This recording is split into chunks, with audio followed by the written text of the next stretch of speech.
ছাগল বেচবেন গো ছাগল। মুকলু ভাই কি খবর ভালো রাও?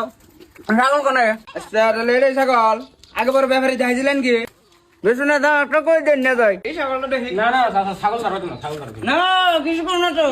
আরে ভাবি আনের মালটা যদি আজকে বার না দেন আমি বুঝ মুখাপা করে মালটা ওজন করতে হবো। দূর তাছি আনের ছাগল বেচার ইচ্ছাই নাই, আন্না খালি দাম দরকার ছাগলের বাজারটা শুনতেছে। আর নেই দাম একটা কই দিনছে কত মধ্যে দিবেন? আরে না তো এটা 7,000 টাকার খাসি না তো। সেদিনকে আমি জলিলের বাড়িতে থেকে নিয়ে গেলাম এক খাসি 3,000 টাকা দিয়ে, এইটাই নি খাসি। আনের ডাইরেক্ট 100 টাকা বাড়াই দিমনি জান। তার মানে না জানা 50 টাকা দিয়ে দিবি আর মাদার কথা কেন জান? আচ্ছা দিবেন না তাও তাও দিবেন না। পাড়াটা বেসপান পাড়াটা না একবার হয়ে গেছে গা। পাড়ানটা একবার ছোড়ো এটা কাম আমার ভাগ্য আর কদিন বলেন গা। আনে দাম একটা কই দিনছে আনের বস্তু দর দামে বললেন নিমু না নিম না। ছাগল গাবিন হয়েছে নি, ছাগলের পেট ফুলা ফুলা দেখা যায়। এখন দেখি সব কম বয়সে গাবিন হয়ে যায়।